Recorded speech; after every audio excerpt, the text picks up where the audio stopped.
कहानी है कि जहाँ अच्छाई का अभाव है ना, वहीं बुराई पनपती है। एक दिन कॉलेज में एक प्रोफेसर ने विद्यार्थियों से पूछा कि संसार में जो कुछ भी है उसे भगवान ने ही बनाया है ना। तो सबने कहा कि हाँ, भगवान ने ही बनाया है। तो प्रोफेसर ने कहा, इसका मतलब तो ये है कि बुराई भी भगवान की बनाई चीज़ है। तो इतना बोलते ही एक विद्यार्थी उठकर खड़ा हो गया और बोले, सर आप इतनी जल्दी निष्कर्ष पर मत पहुँचिए।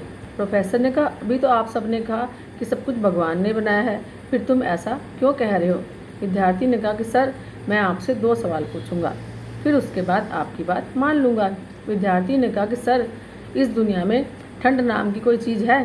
प्रोफेसर ने कहा, बिल्कुल है, 100% है, हम ठंड को महसूस करते हैं। विद्यार्थी ने कहा, नहीं सर, ठंड कुछ नहीं है, ये असल में गर्मी की अनुपस्थिति का एहसास है। जहाँ गर्मी नहीं होती वहाँ हम ठंड को महसूस करते हैं। प्रोफेसर चुप रहे। विद्यार्थी ने फिर पूछा, सर क्या अंधेरे का कोई अस्तित्व है। प्रोफेसर ने कहा, बिल्कुल है, रात को अंधेरा होता है। विद्यार्थी ने कहा, नहीं सर, अंधेरा कुछ होता ही नहीं, ये जहाँ रोशनी नहीं होती वहाँ अंधेरा होता है। प्रोफेसर ने कहा, तुम अपनी बात को आगे बढ़ाओ।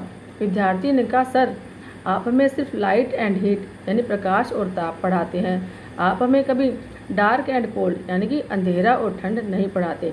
फिजिक्स में ऐसा कोई विषय है ही नहीं। सर ठीक इसी तरह ईश्वर ने सिर्फ अच्छा ही बनाया है।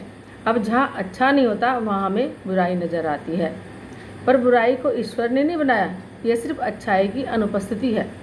दरअसल दुनिया में कहीं बुराई है ही नहीं, यह सिर्फ प्यार, विश्वास और ईश्वर में हमारी आस्था की कमी का नाम है। जिंदगी में जब और जहाँ मौका मिले अच्छाई बांटते रही।